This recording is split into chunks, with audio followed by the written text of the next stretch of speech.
तो चलिए अब आपको बताते हैं हमारे ब्यूरो चीफ नरेश शर्मा की एक रिपोर्ट। राजस्थान का एक और खिलाड़ी अब राजनीति के मैदान में। जी हां, आज पैरा ओलंपियन देवेंद्र झाझड़िया का नाम भी जुड़ा। चूरू से बीजेपी की टिकट पर लोकसभा चुनाव लड़ेंगे झाझड़िया। ओलंपिक पदक विजेता राजवर्धन 2 बार पहले सांसद रह चुके हैं और चूरू जिले से ओलंपियन कृष्णा पूनिया विधायक रह चुकी हैं। प्रधानमंत्री नरेंद्र मोदी की तस्वीरें आपने कई बार देखी होंगी। उन्होंने संवाद कई दफा किया है देवेंद्र झाझड़िया के साथ, उनके परिवार के साथ मुलाकात की है। और फिर उनका नाम जब सामने आया तो उनसे पहले जो 2 बार के सांसद थे राहुल कस्बा, उनका टिकट काटकर देवेंद्र झाझड़िया को यह अवसर दिया गया है। आपको ज्ञात हो कि खेल रत्न, अर्जुन अवार्ड, पद्मश्री, पद्म विभूषण सहित कई अवार्ड से देवेंद्र झाझड़िया को नवाजा गया है। एक बड़ा नाम खेल जगत का, लेकिन अब राजनीति में एंट्री।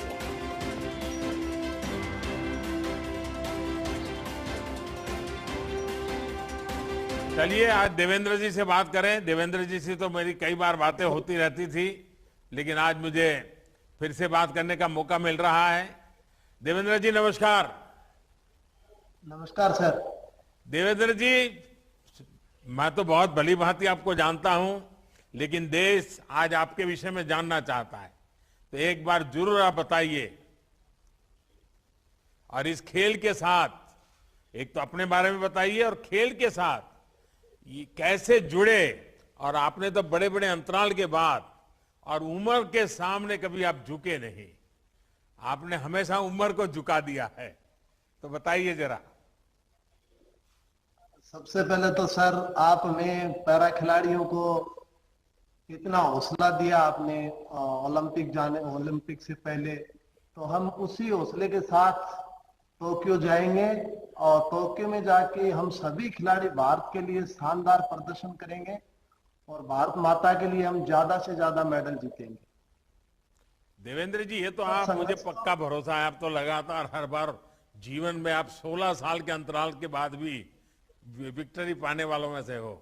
लेकिन मैं चाहूंगा कि आपके जीवन में वो कौन सी बातें हैं जो देशवासी जानना चाहिए, क्योंकि आपका एक हाथ चला गया और वो भी एक बिजली के करंट के कारण चला गया, और गांव में रहने वाला इंसान, और आज उम्र के उस पड़ाव पे हैं जहां कई लोग कहते हैं अब तो मेरी उम्र होगी, मैं कुछ नहीं कर सकता।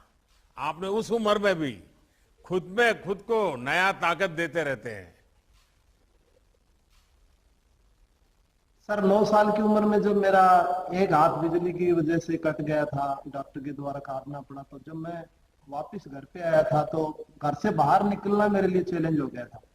बच्चे क्या बोलेंगे, मैं किसके साथ खेलूंगा। तो मेरी मम्मी पापा ने कहा कुछ नहीं हुआ, आप बाहर जाइए, बच्चों के साथ खेलिए।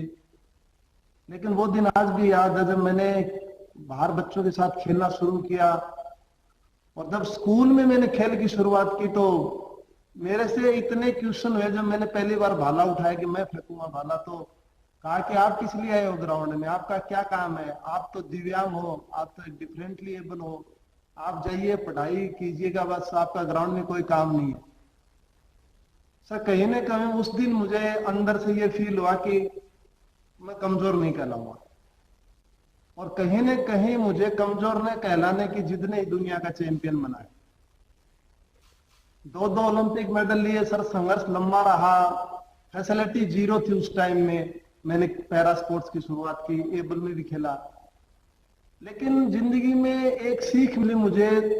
मैं ये मानता हूं जब आपके सामने कोई चुनौती आती है तो इसका मतलब ये है कि आप कहीं ना कहीं सफलता की तरफ जा रहे हैं।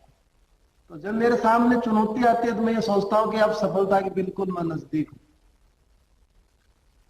देवेंद्र जी, आपने अपना पहला पैरा ओलंपिक 2004 में, यानी आज से 16 साल पहले, आपने गोल्ड जीता, वर्ल्ड रिकॉर्ड भी बनाया। लेकिन दूसरा गोल्ड रियो में 2016 में, 12 साल के अंतर के बाद फिर से आपने विश्व रिकॉर्ड बनाया।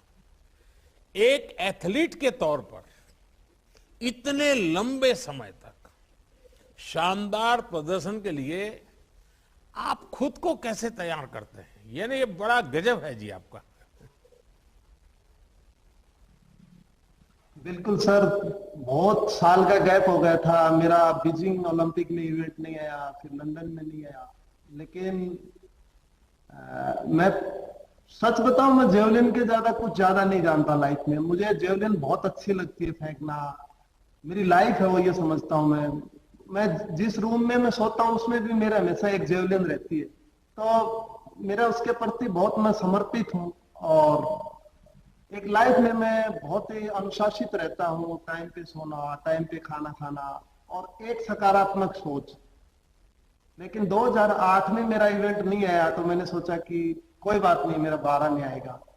लेकिन जब मेरा 12 में इवेंट नहीं आया तो एक बार मेरा मन ऐसे किया कि अब मेरे को गेम छोड़ देना चाहिए, क्योंकि उस टाइम में मेरी वाइफ भी नेशनल लेवल पे खेल रही थी। तो उनको मैंने कहा कि शायद मुझे आपके लिए अच्छा करना चाहिए, मैं आपको आगे प्रमोट करूंगा। फिर हमने डिसीजन लिया, वाइफ ने कहा नहीं, आप 16 तक खेल सकते हो, मुझे उम्मीद आप जिस हिसाब से ट्रेनिंग करते हो, आपके अंदर एक धैर्य है कि आप वेट कर सकते हो। तो फिर मेरा प्लान चेंज हुआ 10 में कि चलो मैं ट्रेनिंग करता हूँ। फिर मेरा 13 में इवेंट आ गया कि लिस्ट आ गई कि रियो में आपका इवेंट है। तो फिर मैं घर छोड़ दिया उसी टाइम में, और मैं बाहर आकर के गांधीनगर गुजरात में मैं ट्रेनिंग शुरुआत करती थी नेशनल कैंप में। अब तो आप आधे गुजराती हो गए हो। मैं तो 75% हो गया। 13 से 21 तक आज भी मैं वहीं पे ट्रेनिंग कर रहा हूँ। मेरे को गांधीनगर मेरी दूसरी, मैं मानता हूँ मेरी ये कर्म भूमि है। तो मेरे को बहुत अच्छा लगता है यहाँ पे। अच्छा देवेंद्र जी, आप इतने सारे गोल्ड मेडल जीत चुके हैं। देवेंद्र जी, आपको अपने कैरियर की कौन सी उपलब्धि है जो सबसे बड़ी लगती है? सर मेरे को सच बताऊं, 2 उपलब्धियां बहुत बड़ी लगती। एक तो मुझे ये लगता है कि जब मैं एबल बॉडी में पहली बार खेला था और मैं डिस्ट्रिक्ट का चैंपियन बना, तो उस दिन मुझे ऐसा महसूस हुआ कि मैंने ओलंपिक का मेडल जीत लिया। कि 15-16 साल उम्र थी, अब मुझे कोई कमजोर नहीं कहेगा। मुझे अलग से फील हुआ कि अब मुझे कोई कमजोर नहीं कहेगा। और कहीं न कहीं 12 साल का इंतजार था, तो वो 12 साल का वेट, रियो पैरालंपिक्स का, वो भी वर्ल्ड रिकॉर्ड के साथ गोल्ड मेडल जीता। और जब राष्ट्रीय गान हुआ तो उस टाइम में मुझे इतनी खुशी हुई कि मैं उस खुशी का बयान भी नहीं कर सकता।